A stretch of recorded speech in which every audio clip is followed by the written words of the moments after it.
What's going on, everybody? It's Joe from the Acceptable Casualties here to take a look at the Stalingrad train station from Novus Design Studios.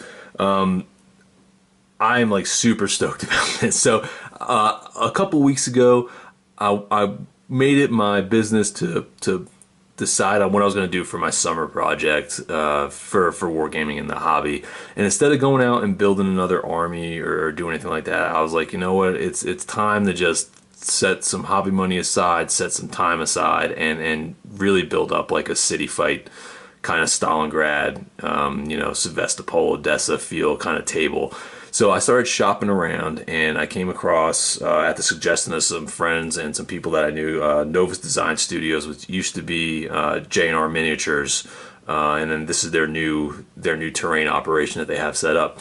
So I was looking through their catalog, and like they had everything that I wanted and more as far as being able to put this together. They have like city blocks, they have all these different buildings, and I ended up contacting Robert, the owner of the business, and he ends up living a couple miles from me. And I told him I would love to come down, pick up my stuff, and just kind of go in there and just talk with you. So the other day I went in and I picked up my order, and we just started shooting the breeze back and forth. And Robert's awesome. I mean, great guy. Obviously, he just loves the hobby. He loves the history, and it was just nice to kind of sit down. And he showed me like his operation that he had set up, and I'm really excited to be able to throw some business his way, because the stuff that he puts out is absolutely awesome. So what you guys are looking at right now is the Stalingrad train station.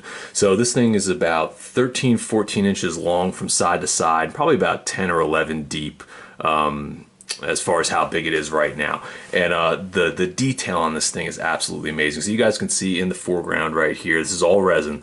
In the foreground, you got the wrecked train right here. You actually have the train station building. It's 2 floors. The 1 floor will come out on the side, and the detail like that you can get. Let me see if I can pull this thing up a little bit closer. The detail that you get on this is absolutely awesome. I mean, like, the rubble looks great. I mean, even the train setup that they got here, the wrecked train, the building itself. I can see if I can spin this thing around here if I got some room to do it. So yeah, this is what you're looking at from the back side right here. I mean, it looks great. It's gonna paint up super great too. I'm kind of excited to put it in there. So here's like the removable floor you get. Even the inside's all rubble. There's little like hinges, if you guys can kind of see, not hinges, but like lips right there, so you can just rest this on there, and the floor stays in really sturdy. It's done really well. So yeah, this is it. And I'll actually pull out a little guy that I got sitting over here on the painting table, one of my British soldiers that are never going to get painted. So yeah, so that's 115 millimeter model in here, so you can kind of get the feel of the scale of this.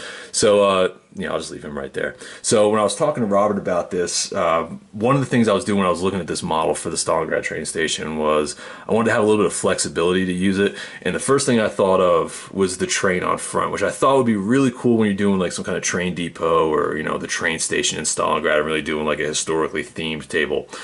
This would still play. And I was asking him how difficult it was to just cut this off, the front panel off, and kind of remove it, and then put it back in when I want to use it. And he was saying with the resin that he uses, he said it cuts just like wood. So if you have like a Dremel or a table saw or anything like that, it'll have the same properties as wood. So you're not gonna have to worry about like cracking or anything kind of breaking off. Just it really comes down to a steady hand, and then just running it across there and making sure it's flush, and then you can kind of play it in and out. So that's something I'm probably gonna put together as well. And I'll do like I'm gonna do a video, but I might throw some pictures up on the Facebook page so you guys kind of see how that played out and how I wanted to do it. Because I wanted to have the flexibility to be able to use this as just a regular standard building that's like on like a regular street, as well as kind of have it stand off with the train set out front, and use it maybe as like a factory or some kind of depot as well. Just have a little bit of flexibility on the tabletop.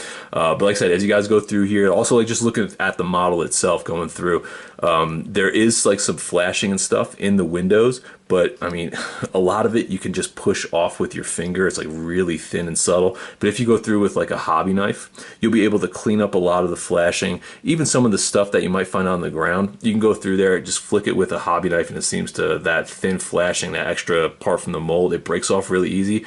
But to be honest with you, there's so much detailed rubble in here.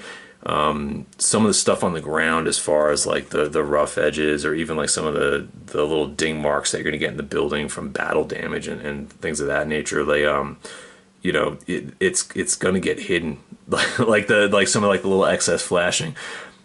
There's so much detail in here that, you know, it's even hard to pick out some of the some like the mold issues, and there really aren't that many. I didn't see that many bubbles in here, and like I said, just cleaning up with a hobby knife, it really wouldn't take that long going through each one of these windows, kind of flicking the stuff out and then going along the edges of the building. Like over here, there's a little bit, but I can literally peel it off with my finger and then it's done, and that's without the hobby knife or any kind of prep work.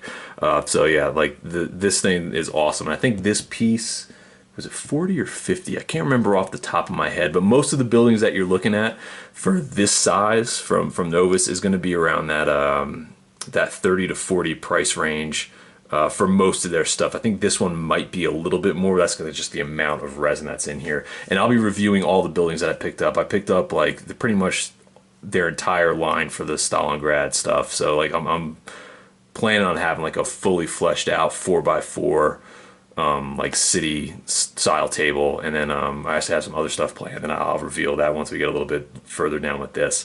But as far as painting this up, this is gonna be the first one I'm gonna put together paint, and you'll get a video for that, like a showcase video after that gets done, and I'll put that up here for you guys. A thing to note too that Robert was telling me, so if you buy anything from them, just know that there is a mold release on here. It's not super, he said it's not like a like how I guess the older ones would. I haven't bought anything from them previously, but he said he switched to a new mold release, and the ones on here right now, all you have to do is get a toothbrush and some warm to hot water, go through there and kind of just scrub it out, wipe it down, and then you're good to go. You don't have to add any chemicals or anything, or you know, do anything like that. It's literally just warm to hot water, maybe a little soap if you want to, and then just a toothbrush or a rag or something. Kind of just go through, just wipe off the mold release, because if you don't do that, your primer is not going to stick, just because it's just going to slide right off, and then just kind of just puddle up, and you're not going to get any coverage with your primer. So just something to make note of if you guys like see this, you're like, dude, I gotta have that. Don't just get it home, spray paint it, and get it ready to use. You're gonna have to go through, you're gonna have to wash it, and then it's supposed to let it sit for 24 hours so all the moisture can get out of the model. And then after that's done, you're good to rock and roll, man. Hit it with primer and just kind of start painting it. So this is the Stalingrad train station. Awesome model. Like I said, I'm super excited to get this one, get the paintbrush on this one and get rolling on it, and then throw it down on the tabletop. Highly recommend checking it out. It's Novus Design Studio. I'll leave the link in the bottom below. They got stuff, like I said, for like blown out city fights. I mean, there's tons of stuff in that section.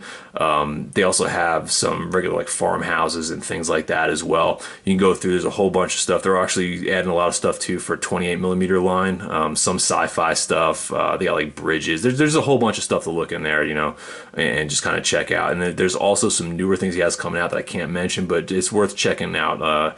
Maybe like if you check it out today, like come back maybe like in a month or two, and you might see some stuff on there that would be of great interest to you if you're gonna be playing in 15mm and plan on doing some other types of city fights. That's all I'm really gonna be able to say about it. But yeah, check it out. You know, if you haven't already, like, subscribe. You guys know the routine down below. Leave some comments if you guys have some experience with some of their other kits. It'd be greatly appreciated. So I'll catch you guys later.